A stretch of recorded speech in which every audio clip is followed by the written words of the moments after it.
전능하사 천지를 만드신 하나님 아버지를 내가 믿사오며 그 외아들 우리 주 예수 그리스도를 믿사오니 이는 성령으로 잉태하사 동정녀 마리아에게 나시고 본디오 빌라도에게 고난을 받으사 십자가에 못 박혀 죽으시고 장사한 지 사흘 만에 죽은 자 가운데서 다시 살아나시며 하늘에 오르사 전능하신 하나님 우편에 앉아 계시다가 저리로서 산자와 죽은 자를 심판하러 오시리라.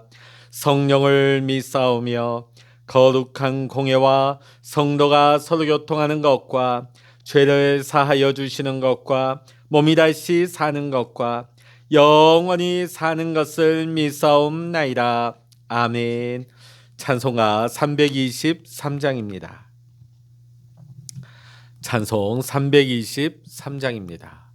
푸른 바다 나서니 몸 어디든지 가오리다.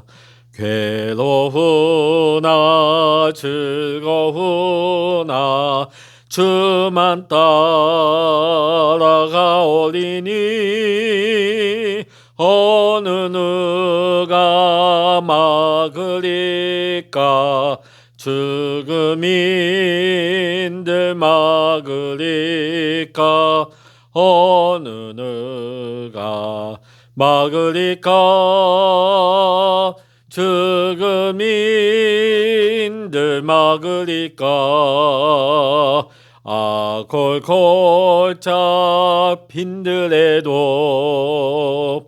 복음 들고 가오리다. 소돔 같은 거리에도 사랑 안고 찾아가서 종의 몸에 지닌 것도 아낌없이 드리리라. 종의 몸에 지닌 것도 아낌없이 드리리라. 존귀 영광 모든 권세 주님 홀로 받으소서. 멸시천대 십자가는 제가 지고 가오리다. 이름 없이 빛도 없이 감사하며 섬기리라. 이름 없이 빛도 없이 감사하며 섬기리라. 아멘. 이 시간 우리에게 주시는 하나님의 말씀 마가복음 1장 1절부터 11절까지입니다. 마가복음 1장 1절부터 11절까지 같이 읽겠습니다. 하나님의 아들 예수 그리스도의 복음의 시작이라. 선지자 이사야의 글에 보라 내가 내 사자를 내 앞에 보내노니 그가 내 길을 준비하리라. 광야에 외치는 자의 소리가 있어 이르되 너희는 주의 길을 준비하라. 그의 오실 길을 곧게 하라. 기록된 것과 같이 세례 요한이 광야에 이르러 죄 사함을 받게 하는 회개의 세례를 전파하니 온 유대 지방과 예루살렘 사람이 다 나아가 자기 죄를 자복하고 요단강에서 그에게 세례를 받더라. 요한은 낙타 트롯을 입고 허리에 가죽띠를 띠고 메뚜기와 석청을 먹더라. 그가 전파하여 이르되 나보다 능력 많으신 이가 내 뒤에 오시나니 나는 굽혀 그의 신발끈을 풀기도 감당하지 못하겠노라. 나는 너에게 물로 세례를 베풀었거니와 그는 너에게 성령으로 세례를 베푸시리라. 그때 예수께서 갈릴리 나사렛으로부터 와서 요단강에서 요한에게 세례를 받으시고 곤물에서 올라오실새 하늘이 갈라짐과 성령이 비둘기같이 자기에게 내려오심을 보시더니 하늘로부터 소리가 나기를 너는 내 사랑하는 아들이라 내가 너를 기뻐하노라 하시니라. 아멘. 할렐루야. 오늘도 이 아침 함께 기도하시는 우리 사랑하는 모든 믿음의 성도 여러분에게 하나님의 크신 은혜와 평강의 축복이 이 시간 여러분 모두와 함께 하시기를 주의 이름으로 간절히 축원합니다. 오늘부터 우리는 마가복음을 이제 시작합니다. 마가복음은 복음서 중에서 가장 간결하면서도 긴박감이 넘치는 복음서입니다. 다른 복음서처럼 족보로 시작하거나 특정 인물을 대상으로 쓴 것이 아니기 때문에 선언적인 복음서입니다. 마가복음에서 가장 중요한 메시지는 하나님의 아들 예수 그리스도가 복음의 시작이라는 것입니다. 자, 그래서 오늘 1절의 말씀은 이렇게 시작되죠. 하나님의 아들 예수 그리스도의 복음의 시작이라. 아멘. 여러분, 복음은 오직 예수 그리스도밖에 없는 줄로 믿습니다. 복음의 시작은 예수 그리스도예요. 여러분, 왜 복음이 중요할까요? 예수 그리스도가 주제고 예수님이 하나님의 아들이시기 때문입니다. 복음은 예수님께서 이 세상에 오신 이후에 시작된 것이 아니라 그보다 훨씬 오래전 창세기부터 지금까지 여러 방법으로 예언되어지고 표현되어 왔습니다. 그러기에 구약과 신약의 모든 성경의 핵심은 복음입니다. 그러기에 우리가 복음을 제대로 깨닫지 못하게 되면 진리에 다가설 수가 없게 되는 것입니다. 오늘 본문의 말씀을 보면 인간으로 오신 예수님에 대한 최초의 증인이 바로 세례 요한이었습니다. 그래서 오늘 2절부터는 세례 요한에 관한 이야기가 나오고 있습니다. 오늘 마가복음서를 보면 예수 그리스도가 복음의 시작이라고 메시지를 전하고 곧장 세례 요한을 등장시키고 있습니다. 여러분, 세례 요한이 어떤 사람입니까? 첫 번째는 예수님의 심부름꾼입니다. 여러분, 말라기 3장 1절의 말씀 보면 보라 내가 내 심부름꾼을 보내 내 앞에 길을 닦게 하겠다. 세례 요한은요, 주님의 길을 먼저 와서 예비하는 심부름꾼이에요. 주님의 길을 예비하는 자였다는 것입니다. 여러분, 신약과 구약의 공통적인 목적이 무엇입니까? 바로 복음을 전하는 것입니다.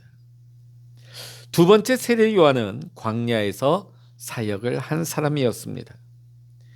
여기에서 우리는 세례 요한의 영성을 보게 되어집니다. 세례 요한의 영성은 한마디로 자기 부인입니다. 그는 결코 유명하거나 화려하지 않았습니다. 사람들이 가기를 꺼려하는, 아무도 가지 않으려는 그 광야 땅에서 사역을 했습니다. 먹을 것도 없고 거할 것도 없는 아주 오지, 그곳에서 그는 하나님이 맡기신 사역, 주님 오시는 길을 예비했던 것입니다. 마치 오늘날로 따지면 아주 열악한 오지에 들어가서 선교하시는 선교사님들의 그 선교지와 같다 하겠습니다. 여러분, 세례 요한의 사명은요, 죄 사함을 위한 회개, 즉 세례를 선포하는 것이었습니다. 이것은 메시아를 맞이하는 필수 조건이었습니다. 여러분, 회개 없는 세례와 구원은 없기 때문입니다. 여러분, 자기 부인이 뭡니까? 자신의 죄에 대한 애통함이 바로 자기 부인인 것입니다. 세 번째로, 세례 요한은 강력한 영향력이 있는 사람이었습니다. 그는 광야에 거하며 광야에 머물러 있었는데도 불구하고 많은 사람들이 그에게로 몰려 찾아왔습니다. 어떤 사람들은 이렇게 얘기합니다. 교회가 잘 되려면 위치도 좋아야 되고 교회 외형도 좋아야 되고 그 안에 시스템도 좋아야 된다고. 자, 그런데 오늘 우리가 세례 요한의 경우를 보면 그렇지 않다는 것을 보게 되죠. 이 광야는 사람들이 살 곳이 못 됩니다. 사람들이 찾아올 곳이 되지 않습니다. 자, 그런데 이 험한 곳에, 찾아오기 힘든 곳에 사람들이 찾아옵니다. 그리고 그곳에서 세례 요한이 사역을 감당하고 있는 것이죠. 그러니까 오늘 우리는 위치, 또 우리의 외형, 우리의 사정, 그것은 이유가 되지 않습니다. 성령이 우리를 이끄시고 성령이 또한 영혼들을 인도하시고 붙여주시면 능히 우리가 광야에 있다 할지라도 하나님께서는 하나님의 뜻을 이루시고 그곳에서 하나님의 영광을 나타내 주실 줄로 믿습니다. 오늘 여러분, 세례요한은 광고를 한 것도 아닙니다. 또 많은 사람들 초청한 것도 아닙니다. 자, 그런데 오늘 말씀 보니까 예루살렘에서 많은 사람들이 일부러 찾아와서 세례를 받았다고 표현하고 있습니다. 왜 그랬을까요? 분명 예루살렘에는 화려하고 웅장한 예루살렘 성전이 있는데 왜 구태여 어렵고 힘든 그 먼 길을 떠나 광야까지 왔을까요? 그곳에는 외형상의 교회도 존재하지 않는데요. 거짓이 많은 세상, 가짜 선지자들이 난무하는 세상 가운데서 사람들은 그 영에 목이 말랐던 것입니다. 사랑하는 성도 여러분, 오늘도 마찬가지입니다. 세상이 어렵고 험할수록 영혼은 메마르게 되어 있습니다. 그러면 사람들은 그 영혼의 갈증을 해소하기 위해서 오늘날에도 그 영을 해결할 수 있는 것을 사모하고 찾아오게 되어 있는 것입니다. 그래서 오늘 우리 모두가 기도해야 될 것은, 하나님, 우리 해운대 중앙교회가 이런 교회가 되게 하여 주시옵소서. 비록 우리가 좋은 위치도 아니고 또 그들에게 제시할 수 있는 화려한 시스템이나 그런 웅장한 건물도 많은 사람이 있는 것 아니지만, 하나님, 그들의 메마른 영혼을 해가람을 받을 수 있는 영생하도록 솟아나는 생명수가 흐르는 교회 되게 하옵소서. 또 메마른 영혼들, 목마른 영혼들이 나와서 우리 교회에서 그 영이 살게 하시고 그 메마른 영혼의 갈증이 풀어지게 해달라고, 우리가 이 마지막 시대에 귀하게 쓰임받는 광야에 있는 교회와 같이 쓰임받게 해달라고 교회를 위해서 또 주의 종을 위해서 기도해 주시기를 부탁을 드립니다. 네 번째로, 세례 요한은 자신을 부정하는 삶을 살았습니다. 이것이 바로 세례 요한의 영성이었던 것입니다. 그는 광야에서 하나님과 동행하며 지극히 단순한 삶을 살았습니다. 여러분, 우리 그리스도인의 삶은 복잡하지 않습니다. 단순한 것입니다. 왜냐하면 가장 중요한 것만 붙들고 살아가기 때문입니다. 오늘 말씀을 보게 되면 세례 요한은 너무나 검소하고 철저한 자기 절제와 단순한 결단력을 가지고 살아가는 것을 보게 되어집니다. 오늘 예수님께서는 제자들에게 이렇게 말씀하십니다. 마태복음 16장 24절에서 누구든지 나를 따르려거든 자기를 부인하고 자기 십자가를 지고 따라야 된다고 말씀을 하십니다. 예수님께서는 누구든지 자신을 부인해야만 주님을 따를 수 있다고 말씀하신 것입니다. 그런데 오늘 우리는 어떠합니까? 오늘 이 시대의 많은 사람들은 자신을 드러내며 살려고 발버둥을 칩니다. 어떤 방법을 써서라도 자신의 존재를 인정받으려 하고 확인받으려 하고 성공하기 위해서 몸부림치며 살아가고 있는 사회인 것입니다. 이러한 삶에 진정한 만족이 있을까요? 누군가가 인정을 해주면 더 인정을 받기 위해 목이 마른 것입니다. 그러나 오늘 세례 요한은 자신의 삶을 부정하는 삶을 살았던 것입니다. 이는 예수님도 마찬가지셨습니다. 내 자신을 부인하고 날마다 주님께서 맡겨주신 사명의 십자가 지고 나아갈 때 하나님께서 세례 요한을 쓰셨어요. 하나님께서 예수님을 높이신 것입니다. 오늘 우리도 마찬가지입니다. 세상 복잡하지만 오늘 우리 믿음의 성도들의 삶은 단순할 수 있기를 원합니다. 오직 예수님만이 우리의 삶의 최우선순위가 되어지고 주를 위해 살며 주님을 위해서 결단하고 주를 위해서 절제하는 삶을 살아갈 때에 내 삶을 부정하고 나는 스스로 낮아지지만은 하나님께서 우리 믿음의 성도들, 자기 십자가를 지고 주님을 따르는 성도들의 삶을 외면하지 아니하시고 세워주시고 높여주실 줄로 믿습니다. 다섯 번째로 세례 요한은 오직 예수님만을 선포했습니다. 오늘 7절과 8절의 말씀 보면 요한은 이렇게 선포합니다. 나보다 더 능력 있는 분이 내 뒤에 오실 텐데 나는 너에게 물로 세례를 주지만 그분은 너에게 성령으로 세례를 주실 것이다. 자, 지금 많은 사람들이 세례 요한에게로 몰려듭니다. 자, 이쯤 되면 초심을 잃어버리기 쉽죠. 그래, 내가 그래도 누군데? 내가 이쯤 한 것이 그래도 내가 능력이 있어서 아니겠어? 자, 그런데 세례 요한은 어떠합니까? 더 자신을 낮춥니다. 심지어 예수님 앞에서 자신을 신발끈도 풀 자격이 없는 자신이라고 예수님과 비교하면서 철저하게 종의 자시로 무가치한 자신의 모습을 드러내고 있는 것입니다. 오늘 여러분, 이는 예수님도 마찬가지셨어요. 사실 예수님은 죄인이 아니시기 때문에 세례를 받으실 이유가 없으신 거예요. 여러분, 우리가 세례받는 이유가 무엇입니까? 세례받음으로 말미암아 옛사람이 죽는 겁니다. 예수님은 죄를 범한 적이 없으시고 그 원죄가 없으시기에 성령으로 잉태되셨기 때문에 세례로서 죽을 옛사람이 없으신 분입니다.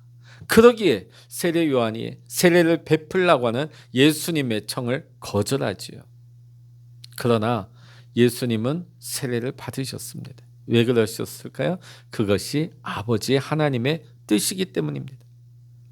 철저히 낮아지고 죄인된 인간의 몸을 입으시고 우리의 죄를 담당하시기 위해서 철저히 낮아지신 거예요. 세례를 받지 않으셔도 되는 예수님이셨지만 예수님은 가장 낮아진 모습으로 세례를 받으셨습니다. 이것이 무엇일까요? 겸손입니다. 이것이 자기를 부정하는 것입니다. 자기를 낮추고 겸손하며 자신을 부정했을 때에 예수님께서 세례를 받으신 이후에 하늘문이 열렸습니다. 오늘 우리는 이 말씀을 통해서 오늘 우리는 귀한 영적인 비밀을 발견하게 되어집니다. 우리가 하나님 앞에 자기 자신을 부정하고 철저하게 낮출 때에, 철저히 하나님 앞에 겸손함으로 낮아지게 될 때에 뭐가 열린다고요?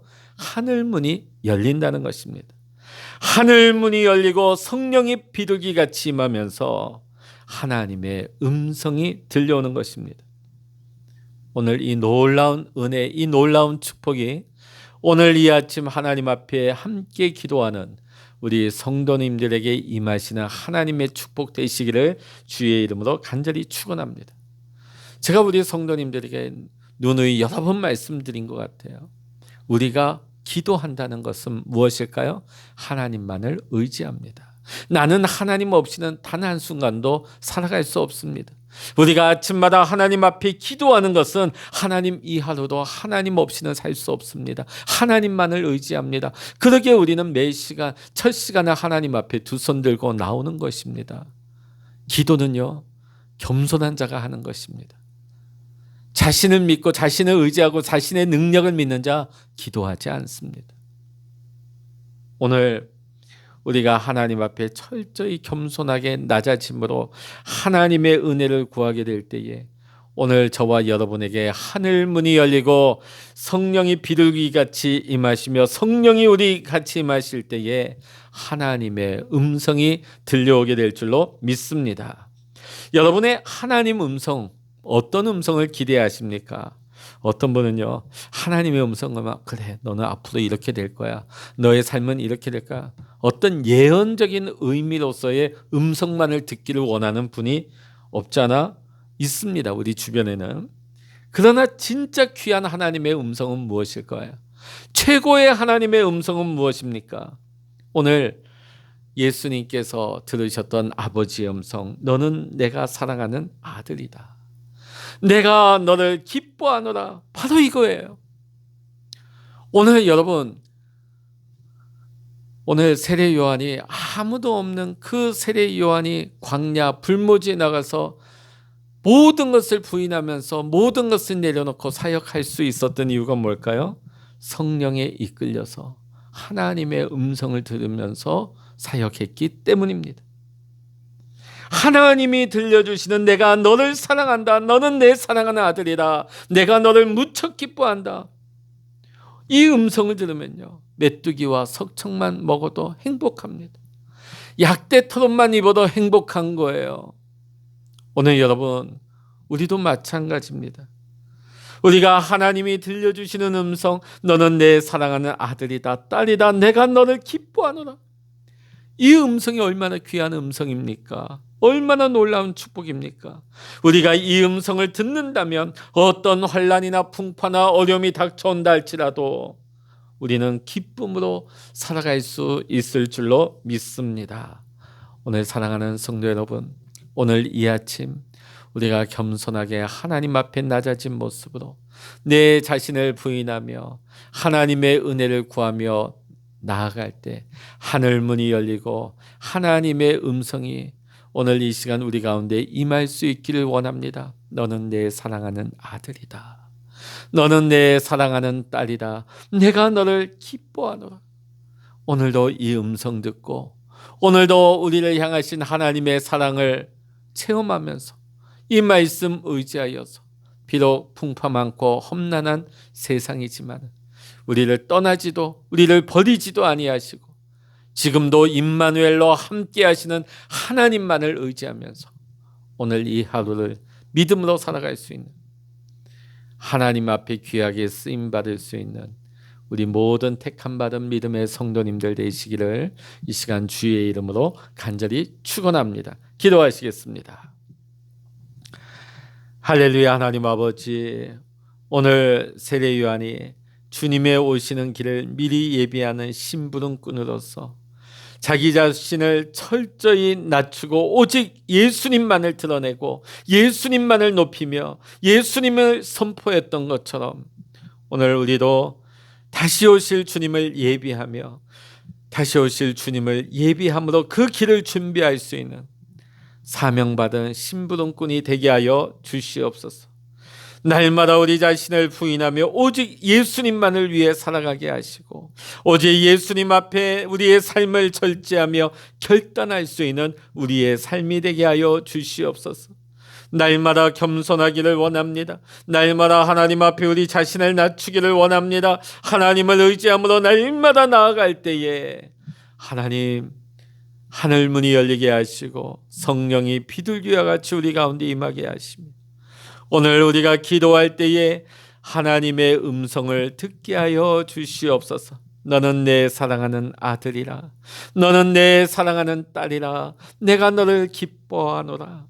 오늘도 이 음성 붙들고 이 음성 의지하여서 어렵고 험난한 세상이지만은 기쁨으로 감사함으로 하나님 의지하면서 믿음으로 넉넉하게 이겨나갈 수 있는 우리 택함받은 모든 믿음의 성도님들 될 수 있도록 우리 주님 축복하여 주시옵소서.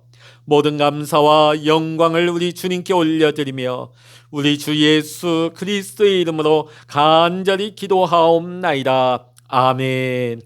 찬양하라 내 영혼아, 찬양하라 내 영혼아, 내 속에 있는 것들아 다 찬양하라.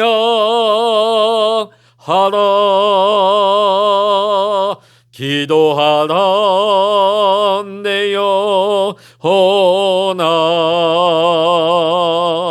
기도하라 내 영혼아, 내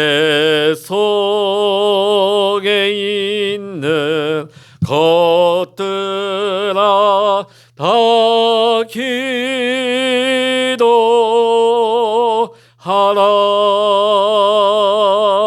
주여 일창으로 합심하여 기도하십니다. 주여